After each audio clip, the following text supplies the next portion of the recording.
di jalan Allah. Ini Masjid Enam Syuhada lagi dikunjungi sama Ketua Hilmi. Modal awalnya berapa Pak Yudi Pramuko? 750.000 Rp750.000 aja. Jadi ini 500 jutaan nih barang. Sekarang udah habis 310. Masya Allah, tuh udah pakai keramik, laponnya tinggal. Granit tuh kayak marmer. Tuh, Masya Allah nih, sampai juga kita ke sini. Masjid Enam Syuhada, ngapa namanya Masjid Enam Syuhada, Ya, Pak Yudi? kita mau mendokumentasikan perjuangan dakwah nama anak muda pengawal Habib Rizik Syihab itu. Masya Allah. Yang dibunuh sama orang jahat di kilometer 50. Kilometer 50 ya. Itu kan simbol memperjuangkan dakwah itu kita harus memberikan segalanya untuk Islam kan ya, untuk Masya dakwah Islam. Allah. Dan nama anak muda itulah yang sudah memberikan segalanya untuk Islam. Masya Allah. Apa nanti nama pemuda itu ada juga di sini mungkin diterapkan? Mungkin namanya 6 syuhada. 6 syuhada ya. itu, 6 syuhada dipasang di sini, 6 syuhada. Bip Ali, apa yang dikomentarin dari ini semua, Bip Ali? Masya Allah, luar biasa. Dari uang 700.000, kalau pengen ternyata bisa. Bisa. Allah kirim. Tuh, bisa. Ya, dengan Masya. masuk satu gang kecil, tapi Bapak ini luar biasa. Kecil tuh. Oh, Masya Allah ya. Satu call aja. Masya Allah. Perjuangan Pak Yudi Pramuko, YouTuber sejagat paling tua. Tertua di semesta. Tertua di semesta. Masya Allah. Tukang donat. Tukang donat. Tukang donat dari Paru. Ini saya laporkan dari lapangan ini, langsung dari Masjid Enam Syuhada. Masya Allah. Dan ini dia. Dalam lihat ah. Tuh lihat tuh masjidnya. Tuh imamnya di situ tuh. Malam-malam lagi kita. Masya Allah. Masih kurang nih. Atapnya katanya transfer aja.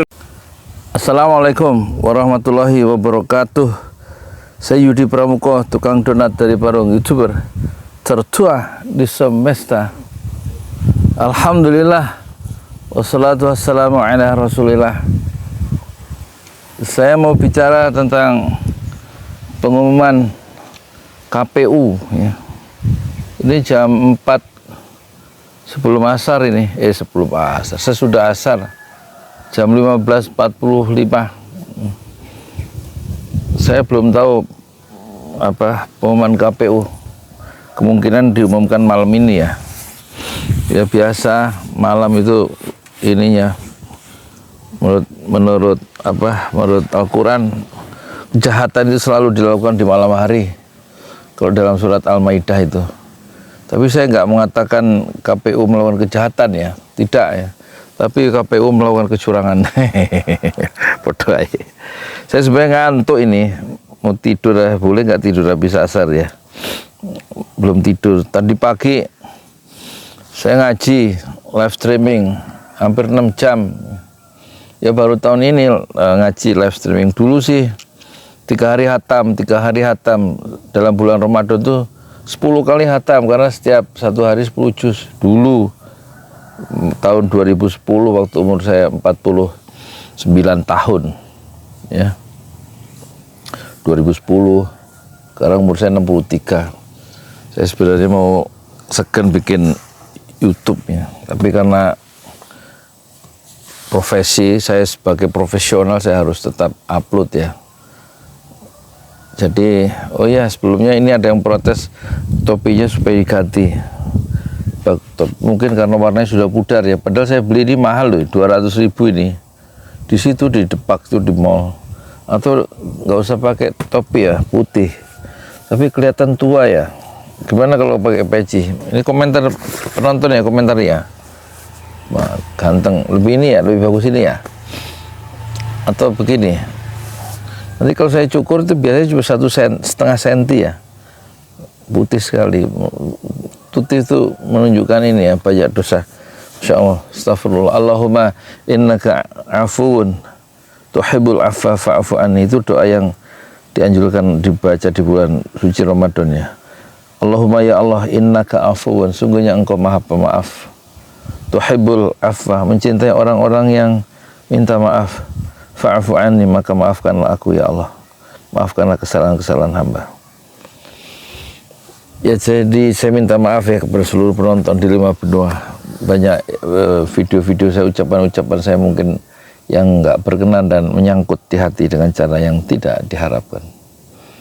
Sekarang kita masuk tema aja ya. Pakai peci putih aja ya, peci putih, pakai hitam ya. Ini lebih berwibawa kelihatannya. Berwibawa itu termasuk isinya. Jadi kalau jelas presiden baru Prabowo ya. Kemarin ada berita yang saya bacakan, menang di 32 provinsi. Kalau Anies menang di Aceh dan Sumatera Barat ya. Dan itu berarti sudah sah menurut peraturan undang-undang, dia menjadi presiden. Prabowo itu kalau 50% lebih ya, untuk satu putaran maksudnya, berarti kan sudah 57 apa 58, dan harus lebih dari 20 provinsi ya. Ini udah 32 provinsi menang. Nah pertanyaannya, kenapa sebelum pengumuman resmi itu beberapa negara mengucapkan selamat ya kepada Prabowo sebagai presiden RI, padahal belum ada pengumuman resmi. Itu mudah diduga mereka melakukan fait accompli juga, seperti Prabowo melakukan fait accompli ya, memaksa orang supaya percaya dan supaya mengakui dia sebagai presiden terpilih, meskipun baru 1-2 jam quick count langsung dia bikin satu selebrasi ya di Istora Senayan ya. Istora Senayan apa di GBK? Istora Senayan kayaknya. Padahal baru 2 jam quick count ya. Sementara gedung itu kata orang-orang, ada yang bilang minimal harus disewa sebulan sebelumnya, atau ada yang bilang 2 hari sebelumnya. Jadi dia sudah tahu sebelum pemilihan umum, mungkin malah sudah tahu dia akan menang dengan 58% ya. Dan itu menimbulkan kecurigaan. Tapi kalau beberapa negara langsung mengucapkan selamat karena versi quick count, itu karena ada kepentingan bisnis ya. Mereka tidak ingin kira-kira ngirim pesan kepada Prabowo yang akan jadi presiden, ini bisnis dari negara saya jangan diganggu. Makanya saya mengakui Anda sebagai presiden, coba diperhatikan bisnis saya jangan ada semacam gangguan di saat Anda memimpin. Saya ucapkan selamat kepada Anda, kira-kira begitu ya. Tapi sementara civil society itu terbelah dua ya. Ada yang mengakui kecurangan, ada yang membela bahwa Prabowo tidak melakukan kecurangan. Tentu saya pendukung Prabowo tidak ada kecurangan, sebagaimana dikatakan oleh Erlangga Hartarto ya. Tapi sementara relawan itu dengan jelas ya menyuarakan dengan keras ya, termasuk ahli hukum tata negara atau sebelum pemilu, itu kecurangan itu sudah tampak. Ada suasana yang nggak fair ya. Makanya JK mengatakan sebelum pencoblosan sudah bilang di Kompas TV, itu diwawancarai bahwa pemilu yang sekarang itu adalah pemilu yang paling buruk banyak secara Indonesia. Sementara Saifullah Fatah mengatakan itu pemilu yang brutal ya. Ya berarti udah nggak karu-karuan lah, nggak ngikuti pakem-pakem demokrasi kira-kira gitu ya. Dan soal hak angket itu, yang mengajukan hak angket ternyata bukan partai-partai Nasdem atau dari PKB, tapi ternyata dari dari relawan itu. Ada persoalan di situ. Partai-partai pendukung Anies juga sebenarnya kelihatannya ragu-ragu untuk mengadakan angket ya. Kenapa? Karena dia kan bermain realistis juga ya. Mungkin kursi-kursi legislatif sudah mulai tampak kan. Yang paling nomor 1 tentu PDIP ya, kursi nomor 1. Yang kedua Golkar, yang ketiga Gerindra, yang keempat kalau tidak salah PKB, dan kelima Nasdem ya. Perolehan suara PKB meningkat ya di parlemen. Dan tentu kalau PKB terlalu kencang menghantam Prabowo dalam proses pemilihan yang katanya curang, termasuk Nasdem, tentu akan mengurangi daya tawar ya. Jadi dia kayaknya wait and see itu, menunggu perkembangan. Karena boleh jadi Nasdem dan PKB itu akan minta beberapa kursi menteri ya. Kalau memang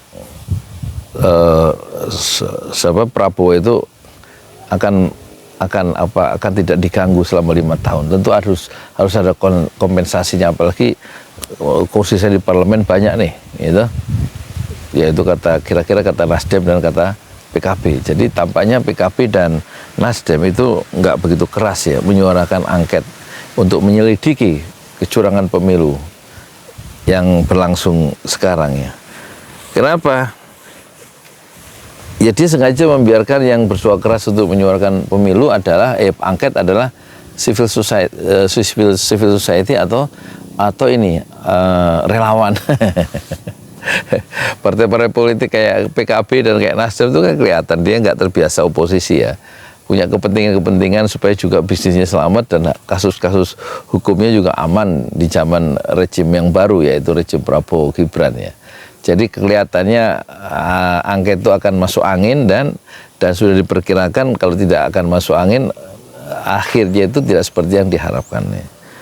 Jadi kira-kira kita akan mengalami masalah-masalah besar di masa kepemimpinan Prabowo karena kas negara makin tipis, makin kosong, sementara utang itu sekitar antara 8.000 dan 8.000 triliun ya, digabung dengan utang BUMN itu kata pengamat sampai kalau digabung itu bisa mencapai sampai 11 atau 12.000 triliun. Dan itu bunganya harus dibayar. Sekitar sepertiga dari APBN itu khusus untuk membayar hutang. Itu satu. Yang kedua soal janji makan gratis itu kata Budiman Sujatmiko itu 5 tahun akan memakan dana sekitar sampai 500 triliun. Pusing dia. Dan tahun pertama akan dicadangkan 100 sampai 120 triliun. Itu nggak mungkin, dari mana duitnya?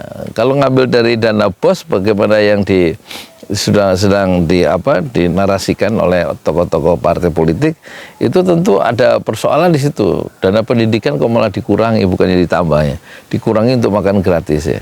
Jadi memang makan gratis ini menjadi satu tamparan pertama bagi pipinya Prabowo di hari-hari pertama dia memimpin nanti ya. 500 triliun, belum lagi IKN, belum lagi ada mimpi besar membangun satu pesawat bukan pabrik, bandara yang megah ya di Kerawang. Tanahnya sudah ada 3.000 hektar dan sudah ada studi kelayakan sejak 2017 ya. Nggak tahu itu ngomong 2017 itu berarti akal-akalan atau memang satu cari pembenaran bahwa nanti lapangan terbang yang megah yang besar ya, lebih besar dari Kertajati mungkin itu Kertajati yang mangkrak itu loh. Kertajati itu katanya nomor 2 setelah Bandara Soekarno-Hatta, mangkrak tuh 5 tahun nggak ada penerbangan di situ, maupun nggak ada penerbangan domestik kan, nggak ada kajian yang mendalam sih, dan sudah sudah menghabiskan dana 1 bulan tuh 5 miliar rupiah dari APBD Jawa Barat untuk perawatannya, nggak ada uang masuk dari situ. Ya kalau bengkel motor sama bengkel pesawat berapa sih? Tapi nggak ada bisnis penerbangan kecuali umroh. Umroh tuh berapa? Yang lewat situ. Nah sekarang mau ngimpinya mau bikin bandara lagi di Kerawang. Kita lihat ya. Kayaknya kalau pemerintah seperti Prabowo nggak memikirkan pentingnya peningkatan kualitas sumber daya manusianya yang dipentingkan. Kayaknya cuma ngabisin duit dan ngabisin energi aja dalam membangun negara ini, seperti food estate itu ya. Kan nggak karu-karuan itu ya. Banyak yang gagal dengan setelah menghabiskan triliunan rupiah. Harusnya kan dana itu triliunan atau miliaran saya nggak ngerti, harusnya kan bisa dihemat. Itu loh, perlunya skala prioritas apa, nggak bisa belajar lagi sih tentang skala prioritasnya. Nggak semua harus masuk proyek strategis nasional kan. Sekarang liatin proyek IKN itu dananya juga gila-gilaan. Dari mana dananya itu? Dari APBN lagi. Dan ada penggusuran di wilayah IKN itu. Orang-orang yang di situ yang sudah puluhan tahun tinggal dikasih surat, dikasih waktu seminggu untuk keluar dari kawasan IKN. Penduduk asli di situ sama dengan Rempang. Jadi pemerintah ini itu tetap tidak ramah ya terhadap warganya sendiri dan tidak memuliakan warganya sendiri, kecuali memuliakan warga Singapura, warga Cina, warga yang lain ya, baik di Rempang maupun di IKN. Kelihatannya pemerintah sekarang, pemerintah Prabowo Gibran, kalau dia memang jadi presiden, dan saya yakin dia dan percaya dia akan jadi presiden dengan segala kontroversinya, itu tidak akan lebih baik, mungkin jauh lebih buruk, karena mewarisi satu utang yang gila-gilaan ya dari pemerintahan sebelumnya, pemerintahan Jokowi itu, ya kan.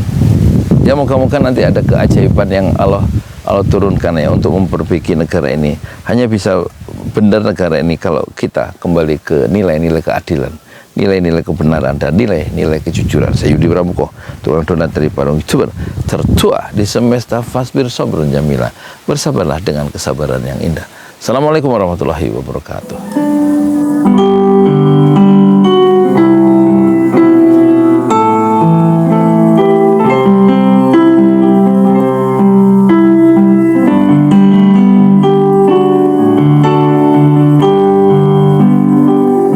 Tanah air ku tidak kulupakan, kan terkenang selama hidupku.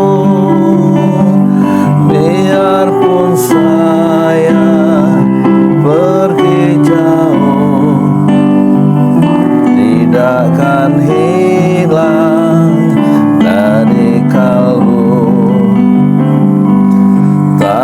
Tanahku yang ku cintai, engkau ku hargai.